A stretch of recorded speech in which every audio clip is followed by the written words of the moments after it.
What's going on, y'all? Another episode of the Fit Fatherhood Podcast, another solo episode. And just want to kind of get on here, man, and give you guys my origin story. Somebody said, that fatherhood was your purpose.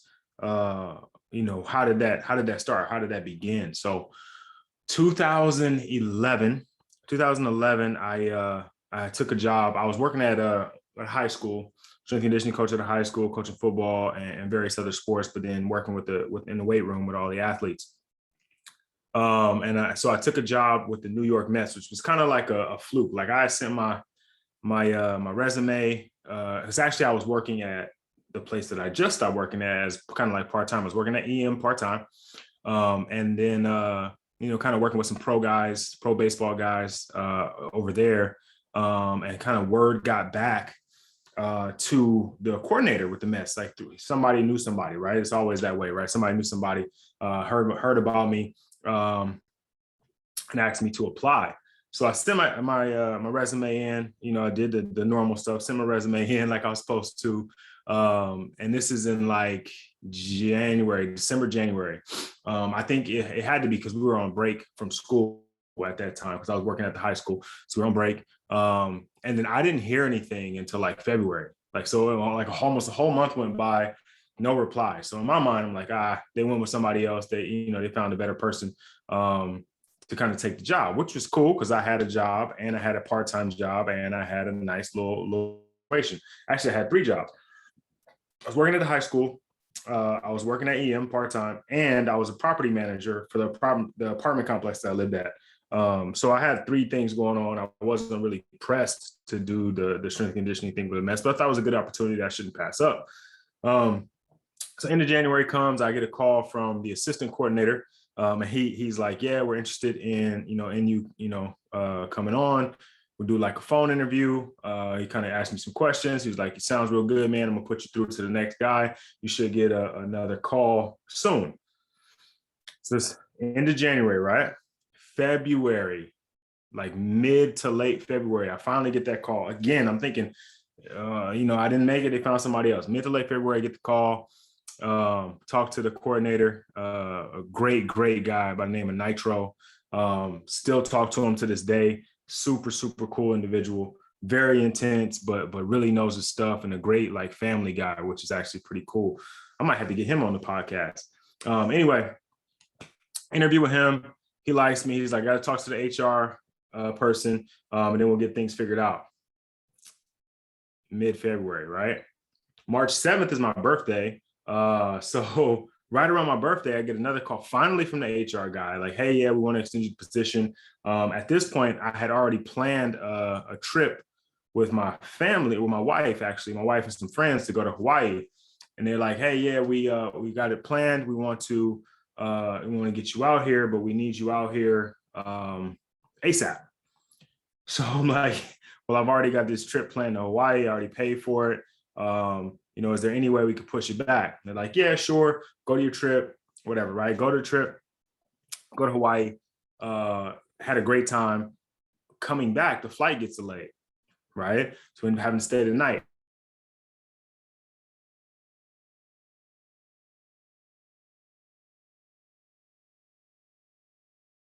Lucky us. Finally get home, enough time now to pack my bags, almost literally go home, pack my bags, and then turn around, go right back to the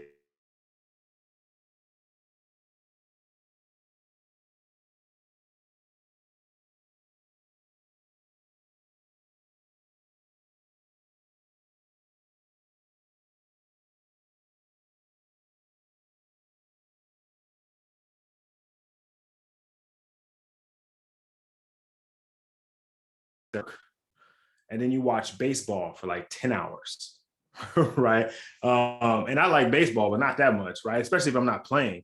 And that's every day, like every day, Monday through Sunday, with an off day here or there. But like you understand the baseball season, there's a lot of games, right? There's nearly no off time. From the time you get to spring training until the time the season is over, it's literally every day of the same thing, okay? So that kind of wore on me. The other part was like it's 6 months out of the year, I was away from home. The other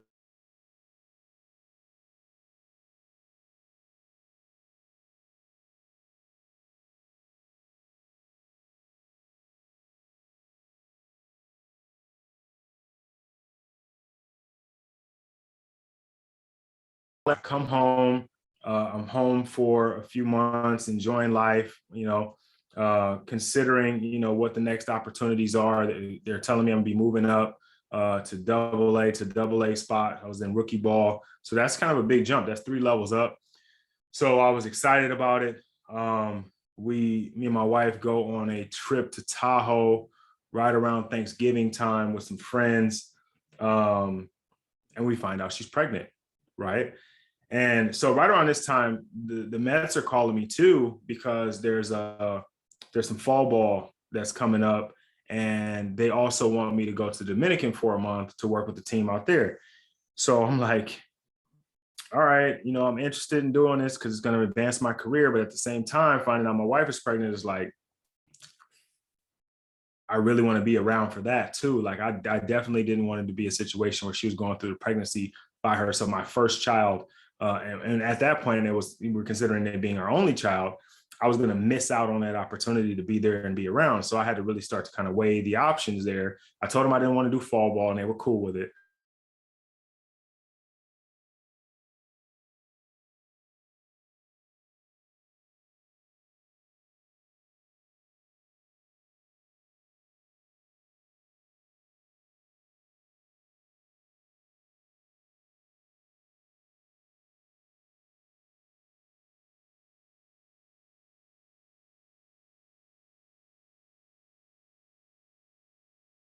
And, they're starting to send me emails about like planning and where I'm.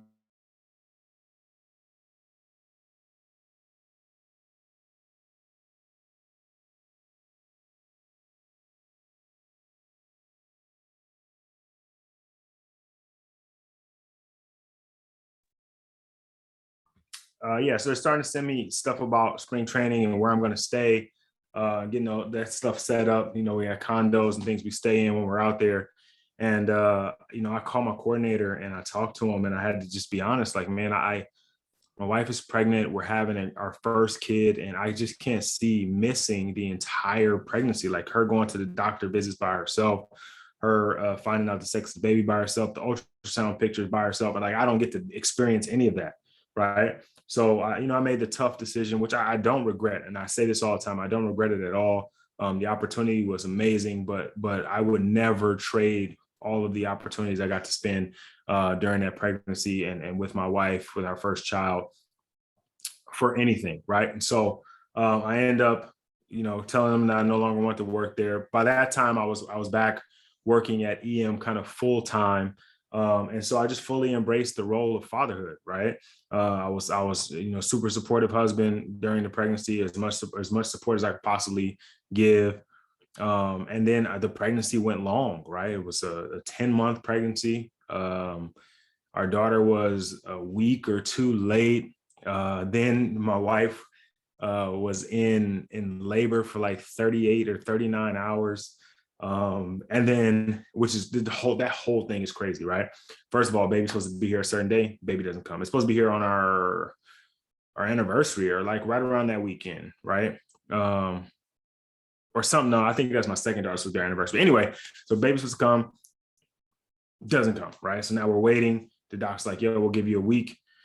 Week turns into 10 days. I'm like, Jesus Christ, I'm gonna be a father at some point. It's just taking forever. And then, labor starts. We go to the hospital, and she's in labor for 39 hours. Now, you talk about strength, dude. I can't imagine being in. Let's just say, fellas, just for a reference, right? We've all in the middle of the night woken up with a Charlie horse, right? Your hamstring locks up, feels like you've been shot in your leg. You fall out of the bed, you scream in pain, right? You're trying to straighten out your leg, you're pulling your toes, trying to stretch, right? I can't imagine that times 1,000 for 38 hours, right? And that's why I say my wife is stronger than me. Like, I couldn't have handled it. They would have had to, put me out of my misery. But eventually, she did get the epidural, but that still didn't help. They were still waiting for the baby to come out. We ended up having to do a C-section, which meant that I actually, was kind of in the room. But like that magic moment, right? And we all have been there. Those of you that are listening and that were able to be there during that time, is when they pull the baby out and get to see it for the first time. And I always think about like the Lion King, right? Where like Rafiki's holding up Simba, like, yeah. So like they pull the baby out and they kind of pull her over the top of the sheet and lay him on your wife. And baby cries for the first time and they look gross. It's like all slimy. Let's keep it real. They look terrible. They're slimy and gray and there's stuff all over them. And they like their eyes are all shut and the face is all smashed up. And like but something about it was like a beautiful thing. Like in the last episode, I think JF Whitehead was saying that it was like surreal. There's something special about seeing the birth of someone birthed from you, like someone you created. It's like seeing yourself, right? Because that kid, that baby, that person looks like you in some way, even though they're a baby. It's like seeing yourself being born. And that's like that interesting moment where like time still, and no matter how tough you are, you're as soft as wet paper towel in that moment. And I cried like real big dog tears. I pulled it back together though. They went hold them and I held her, and then they cleaned her up, and it was just it was an amazing experience that I would have missed had I not been home. And I just can't imagine. Like obviously I would have flown back to be there, but then like because the pregnancy was extended and then the 30th, like I don't know how much time they would have been willing to give me. Like I would have had to take off 2 weeks of the season. And then once the baby was born, they would have expected me to come back. There's not like maternity leave in the middle of the season. Like, dog, you got to get back here and get back to work. And so, I passed up on the opportunity to stay with the Mets, and they actually offered, once everything kind of settled, for me to come back the following season. And I was just like, for the same reason, man, I can't miss 6 months of my child's life every year. And then like, even, that's why I commend the professional athletes. And for some of them, for baseball, dudes are on the road all the time, right? Like they're home, but then they're, at home and they're at practices and games and all this stuff going on all day. So you're not really home. And then they're on the road for several days out of the week. Like that's tough, right? That's tough. I mean, it's cool that you make a lot of money, but like when, like I said, my purpose is fatherhood, you miss out on a lot of things. So I'm glad that I didn't miss out on that. So anyway, so I stuck around, and I took maternity leave. So I was home for a few weeks, not as long as I should have been. I went back to work because they needed my help. I should have not and just stayed home. Like I should have committed full time to the decision I made. Like when I left the Mets, I should have just, committed to staying home during that whole maternity leave period, but I didn't. I went back to work, and then me and my wife kind of switched off, and it's crazy. Those first year of not sleeping, being up in the middle of the night, baby's up, you're up, putting in the bed, rocking them to sleep, falling asleep in the chair, the baby sleep, all that stuff, right? And me and my wife, once she finally went to work, we worked opposite schedules. And then we talked about this a little bit in the last episode. Is like she worked during the day, I worked at night. So I had the baby during the day, she had the baby at night, which was cool because coverage for our kid with a parent, but that meant we didn't get to spend any time. And so that took a little bit of a toll on our relationship. But we worked our way through it, right? Because we understood why we were doing it. So anyway, so we did that, and managed it, kind of kept that same schedule for like a couple of years. My wife actually went part-time. She worked 3 days out of the week, so she was able to be home for 2 days. So we did get to spend that time together. Obviously we made the most of the weekends. About 2 years later, my youngest daughter was born. Again, a C-section, quick. We planned it, went in, got her out, boom. We got the Simba situation, right? Held up. My oldest daughter was doing, she was breakdancing on the floor when her little sister was brought into the room, like a whole thing, right?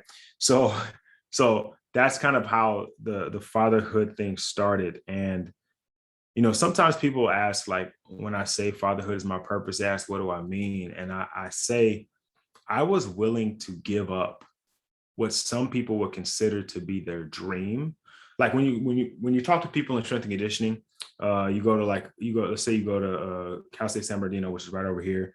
I've spoken at I've done a couple lectures in their classes in the department. University of Laverne, same thing. University of Riverside, same thing. Like I've gone and I've given lectures to students and interns and people who are like in that last semester getting ready to get out of school.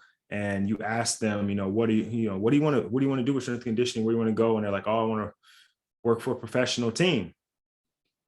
Right. And so these people, like their dream job is to work for a professional team, a major league team, an NFL team.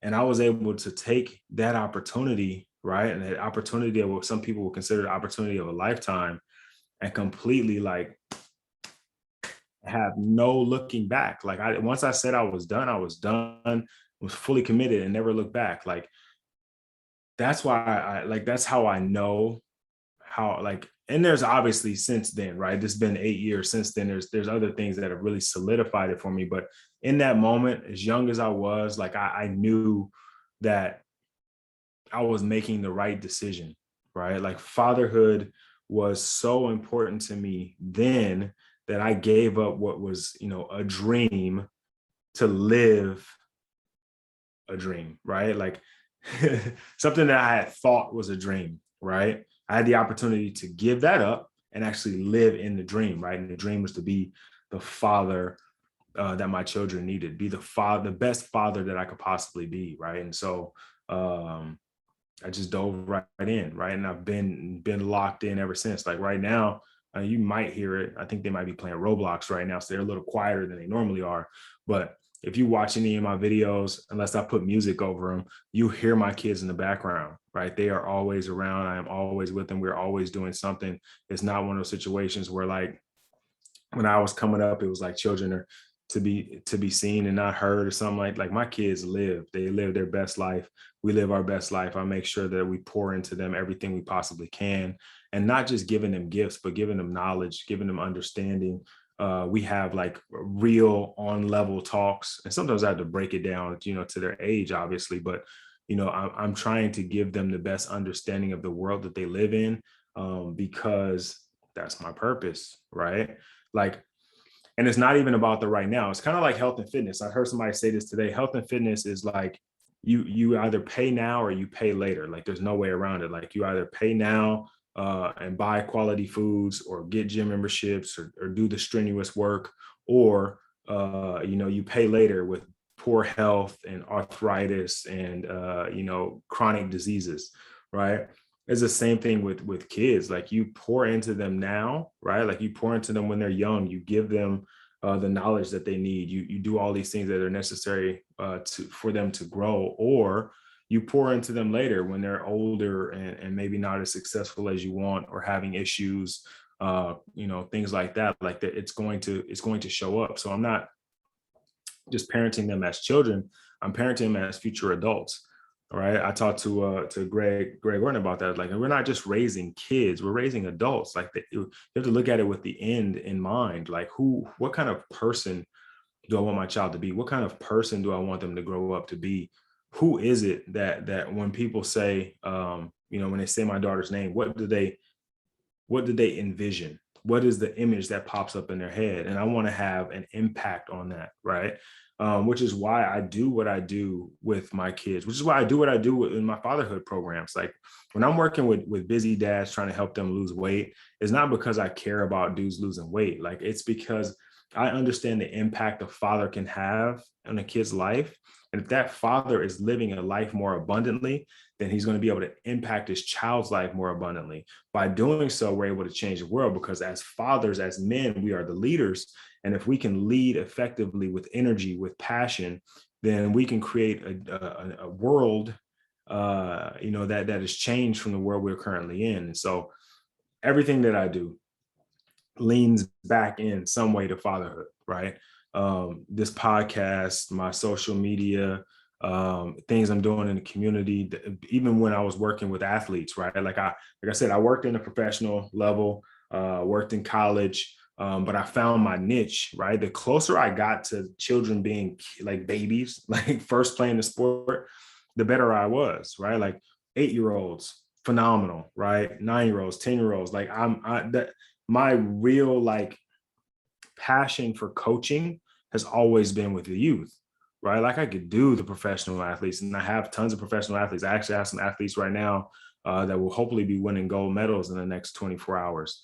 I've got professional athletes that I've worked with who've since retired. I have some that are still playing. I've got college athletes that are up for major awards this year. I've got all these things going on, but the core of it is just like being able to be an impact, right? Be an impact in a young person's life, my own kids' lives, helping other dads be an impact in their kids' lives, being an impact in my athletes' lives as much as I can, because the goal being to change the world and changing the world through impact in children's lives. So I'm just kind of freestyling this thing, man. I had some bullet points and some things I wanted to talk about, but like I just wanted to really hammer down that that Marvel like origin story, where I came from and how I started with this whole fatherhood thing, because people have been asking me, why are you going so hard for fatherhood? Why not just have a business podcast? People love business podcasts, and that's what people keep saying. I'm like, well, it's dope. And right, dudes do business. Like the guys that I've talked to are phenomenal in business. Like they're crushing it in business, but like their fathers first, right? I'm pretty sure every guy I talk to would give up that business for their kid, right? Like, so the business part of it is really cool because we're all interested in how to make money. But the reason we're interested in how to make money is because we want to provide for our kids. We want to make sure that they have what they need to have. We want to make sure we leave a legacy. Part of being a man and being a father is to be a provider. And you may not be necessarily the breadwinner in your family, but you provide, right? You protect. And in order to do that, you got to have a little bit of money. And so the business part of it is dope, but the fatherhood part of it is just special. It's just special. Like it's a special title. Like not everybody gets to be called dad, right? Like you might be the baby's father or baby's daddy or something like that, right? But when a child looks at you with those kid eyes and they say daddy, like it's funny to be in a grocery store or at a park or at the pool or something like that, and you hear a little kid saying daddy, and all the dudes turn around and look. It's like that it's like a dog whistle, man. It's something that like, and everybody when they turn is like it's their kid, and there's something super special about it. Anyway, so I'm gonna wrap this one up. Just wanted to make sure I got something on here for this week, that solo episode.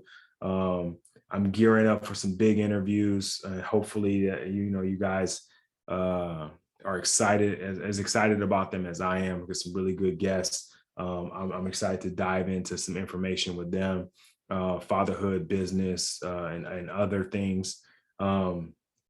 But yeah, man, stay tuned, guys. Stay tuned. For those of you that haven't yet, there's a couple things before I go. One, if you aren't already following the podcast in social media, for Fit Fatherhood, at For Fit Fatherhood on Instagram, on Facebook, same thing. You can follow me You Can Call Me Coach on pretty much every social media. Wherever you're streaming the podcast, YouTube page, right? If you're watching this, you may make sure you like and subscribe. If you're following this or you're listening to it on whatever media streaming thing, whether it's Spotify, Apple Podcasts, Google Play, like whatever it is, Stitcher, Anchor, all those things, make sure you like and subscribe. The 7 Steps to Being Healthy and Fit, that ebook that I wrote, for those of you guys that are interested in getting fit but don't necessarily want to work out. There's 7 steps to being healthy and fit that actually don't involve working out. That ebook you can find. I'll put a link on the YouTube here, and then if you follow me somewhere else on social media, there'll be a link in my profile, and you guys can grab that. The Dad Bod to Father Figure program, I'm going to be opening that back up at the end of this month. So August 1st, we're taking in a new group of guys. We'll probably take in another 5 to 10 guys. I like to keep it small so we can really have some focused attention on each group. But that'll be opening back up. So for those of you guys that are interested, just DM me, right? I'll get you the information. So you guys can get in there and you got two things or three things you want to work on. You're either going to, lock in your fitness program. You already have something, but you really want to lock it in and make sure you know and understand what you're eating and how you're exercising. You want to shed some weight, right? Again, meal plan, exercises, accountability, all that. Or you want to bulk up, you want to put on some muscle, you want to get jacked. That option is there for you as well. So, kind of whatever you're looking for in terms of training, that's available for you. Meal plan with it, accountability group. Like I said, we'll take on probably a small group of maybe 5 to 10 guys, and just really dig in. The last group of guys averaged 30 pounds down, and got pretty jacked at the same time, which was really exciting. The group before that, same thing, man. We're kind of striking like lightning right now. The average weight loss is 25 to 30 pounds. Like, we're in that 25 to 30 pound range, and everybody's looking jacked, man. So it's been working really well. For you guys that are interested, like I said, DM me. I'll get you the details. We'll get you set up. Anyway, that's it for today. I am going to sign off. Like I said, when I talk to you guys next week, I'll have a guest with me, and I'm excited for it, man. I'm super excited for this, and I'll talk to you guys next week.